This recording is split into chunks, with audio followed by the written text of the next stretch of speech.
नमस्कार दोस्तों, स्वागत है आपके अपने YouTube चैनल में। दोस्तों, आज हम जानेंगे वेंटिलेशन के बारे में। वेंटिलेशन क्या है, कितने प्रकार का होता है और जब किसी भी बिल्डिंग के अंदर आग लगती है तो उस दौरान वेंटिलेशन का कितना योगदान होता है। तो उससे पहले चैनल पर नए हैं तो एक बार सब्सक्राइब का बटन जरूर दबा दें।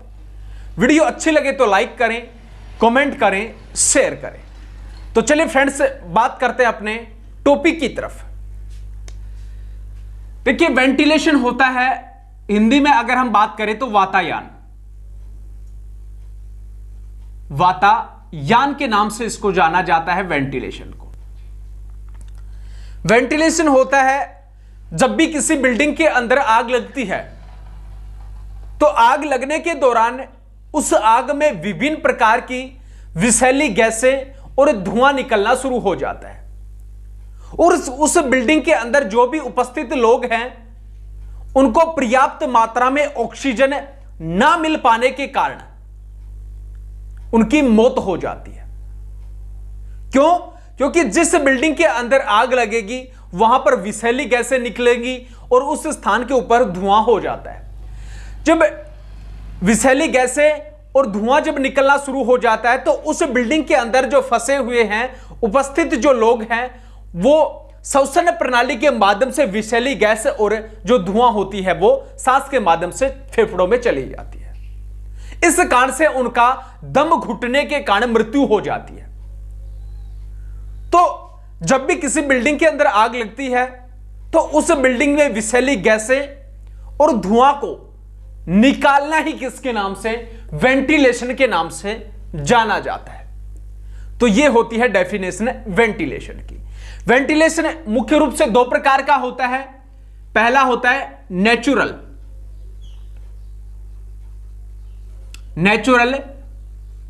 वेंटिलेशन। नेचुरल वेंटिलेशन और दूसरा होता है मैकेनिकल वेंटिलेशन या हाइड्रोलिक वेंटिलेशन। दो प्रकार होते हैं वेंटिलेशन के। पहला होगा नेचुरल वेंटिलेशन और दूसरा होता है मैकेनिकल वेंटिलेशन या हाइड्रोलिक वेंटिलेशन। अब नेचुरल वेंटिलेशन जो होता है उसके अंदर हम क्या करते हैं? देखिए, कुछ इस प्रकार से, कोई भी बिल्डिंग है, इस मकान के अंदर, इस बिल्डिंग के अंदर आग लगी हुई है। यहां पे इसका मेन दरवाजा है, इस स्थान पे इस तरफ पे इसकी जो खिड़कियां होती हैं वो होंगी। ठीक है। जैसे इस प्रकार से इस बिल्डिंग के अंदर आग लगी, किसी भी कारण से लग सकती है या फिर किसी भी रसोई के अंदर भी लग सकती है। तो उसमें जब आग लगती है तो धुआं फैलना शुरू हो जाता है बिल्डिंग के अंदर, मकान के अंदर। अब ये जो धुआं है वो सारे मकान के अंदर फैल जाता है। अब इस मकान के अंदर जितने भी जो उपस्थित लोग होते हैं उनको पर्याप्त मात्रा में ऑक्सीजन नहीं मिल पाता। क्यों? क्योंकि सारी जो बिल्डिंग है, सभी जो मकान होते हैं उनके अंदर धुआं हो चुका है, ना तो उनको क्लियर दिख पाता, तो इसलिए उनको सांस की भी आवश्यकता पड़ती है। तो उस दौरान वो सांस जब लेते हैं तो विषैली गैस और धुआं श्वसन प्रणाली के माध्यम से फेफड़ों में चली जाती है। इस कारण से उनका दम घुटने के कारण मृत्यु हो जाती है। अब हम क्या करेंगे? नेचुरल जो वेंटिलेशन होता है, वो नेचुरल वेंटिलेशन में हम क्या करते हैं? इस मकान के, इस बिल्डिंग के जो भी दरवाजे और खिड़कियां जो होती हैं उनको खोल देते हैं। जब भी किसी भी बिल्डिंग के अंदर आग लगती है, किसी भी मकान के अंदर, रसोई के अंदर आग लगती है, तो उसकी जो खिड़की होती है, उसके जो दरवाजे होते हैं, हम इनको खोल देंगे। ये जो दरवाजे हैं, खिड़कियां जो हैं, उनको हम खोल देंगे। अब खोलने से क्या हुआ कि बिल्डिंग के अंदर उपस्थित जो धुआं है, विषैली जो गैसें हैं, वो इस प्रकार से बाहर निकलना शुरू हो जाती है। ठीक है। साइडों से कोई खिड़कियों के माध्यम से निकलेगी धुआं, कोई दरवाजे के माध्यम से। इस प्रकार से जो धुआं है वो बाहर निकलना शुरू हो जाती है। इस प्रकार हम आग को भड़कने से भी रोक सकते हैं, और जो भी उपस्थित लोग हैं बिल्डिंग के अंदर फंसे हुए जो भी व्यक्ति हैं उनको भी हमें बचा सकते हैं। तो इसको ही किसके नाम से, नेचुरल वेंटिलेशन के नाम से जाना जाता है। उस बिल्डिंग के अंदर उपस्थित जो भी दरवाजे खिड़कियां होती हैं उनको खोल करके हमें वातावरण को शुद्ध करने का काम करते हैं। वहां पर जो उपस्थित धुआं है, वहां पर उपस्थित जो विषैली गैसेज होती हैं उनको इन खिड़की दरवाजों के माध्यम से बाहर निकालते हैं। तो उसी को नेचुरल वेंटिलेशन के नाम से जाना जाता है। तो यह होता है नेचुरल वेंटिलेशन। इसके बाद दूसरा आता है मैकेनिकल वेंटिलेशन। मैकेनिकल जो वेंटिलेशन है वो क्या होगा, देखिए मैकेनिकल यानी कि यंत्रों के माध्यम से हमें वेंटिलेशन करते हैं, उस बिल्डिंग को शुद्ध करते हैं, उसकी जो एयर है उसको साफ करने का काम करते हैं। इस मैकेनिकल वेंटिलेशन में क्या करेंगे, जैसे इस प्रकार से ये बिल्डिंग है कोई, इसमें आपने देखा होगा कोई भी कंपनी होगी, फैक्ट्री होगी, उनके अंदर बड़े बड़े पंखे लगाए जाते हैं। वो जो बड़े बड़े पंखे लगाए जाते हैं उनका काम क्या होता है, वो वातावरण को शुद्ध करने का काम करते हैं। उपस्थित जो भी धुआं वगैरह होती है उनको बाहर निकालने का काम करता है। उन्हीं को किसके नाम से, वेंटिलेशन फैन के नाम से जाना जाता है। या फिर जैसे एग्जॉस्टर फैन हो गया, ठीक है। ये जो जितने भी फैन होते हैं उनका उद्देश्य है वातावरण को शुद्ध करने का काम। उस कंपनी के अंदर जो भी उपस्थित जो अशुद्ध धुआं होती है, विषैली गैसेज जिनका रिसाव होता है, उनको बाहर निकालने का वो काम करते हैं, ठीक है। तो इस बिल्डिंग के अंदर कुछ इस प्रकार से फैन लगा दिए जाते हैं। फैन कौन से होंगे, पहला होगा जेट फैन होगा। दूसरा लगाया जाता है एग्जॉस्टर फैन। ये दो फैन आपने बहुत बार देखे होंगे किसी भी बिल्डिंग के अंदर। यहां पर जो जेट फैन है उसको लगा दिया जाता है कुछ इस प्रकार से।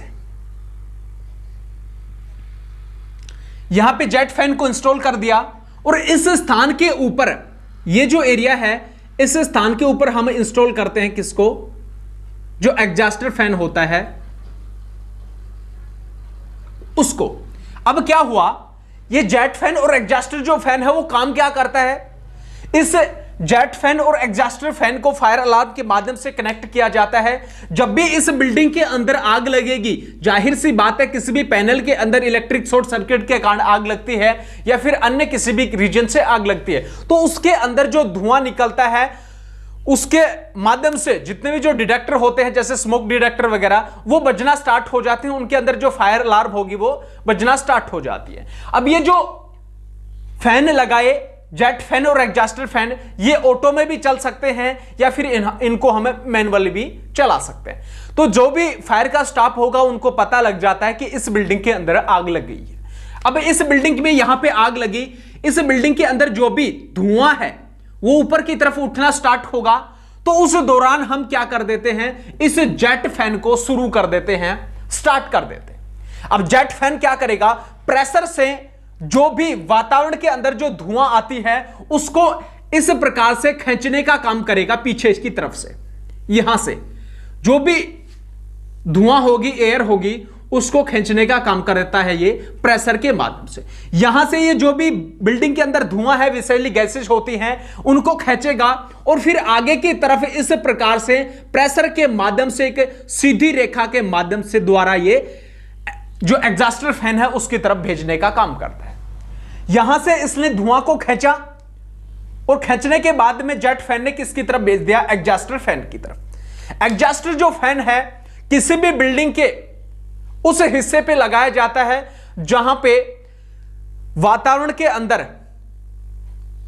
जो अशुद्ध जो धुआं निकलती है किसी भी बिल्डिंग के अंदर, उसको खींच करके और उसको वातावरण के अंदर छोड़ने का काम ये करता है। जैसे यहां पर खुला एटमॉस्फेयर है, वातावरण है, यहां से क्या काम करेगा, ये जो धुआं है वो जेट फैन एग्जॉस्टर फैन की तरफ देने का काम करता है।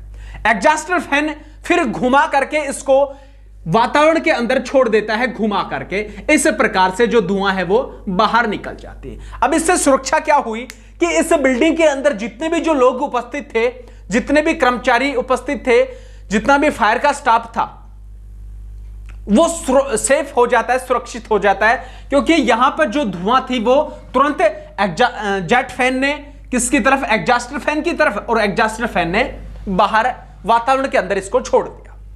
अब इस प्रकार से जो आग होती है उसका टेम्परेचर भी बहुत ही कम हो जाता है, क्योंकि धुआं के माध्यम से आग ज्यादा भड़कती है। अगर धुआं कम होगी तो आग कम भड़केगी। तो इस प्रकार से जो आग होगी उसको कंट्रोल कर लिया जाता है फायर की मैन के माध्यम से, और आग को बुझा देते हैं। इस प्रकार से किसी भी बिल्डिंग को सेफ्टी, सुरक्षा देने का काम करता है, आग से जलने से, नष्ट होने से बचाने का काम करता है कौन है, जो जेट फैन है और एग्जॉस्टर फैन है वो। इस प्रकार से किसी भी बिल्डिंग का हमें वेंटिलेशन करके फायर के स्टाफ की या फिर अन्य जो कर्मचारी होते हैं उनकी जान या माल की हानि को हमें बचा सकते हैं। तो यह होता है वेंटिलेशन। किस प्रकार से वेंटिलेशन किया जाता है और कितने प्रकार का होता है। तो वीडियो अच्छी लगी तो लाइक करें, कमेंट करें, शेयर करें। इसी प्रकार की इंटरेस्टिंग वीडियो आप तक आती रहेगी। तब तक के लिए जय हिंद, जय भारत।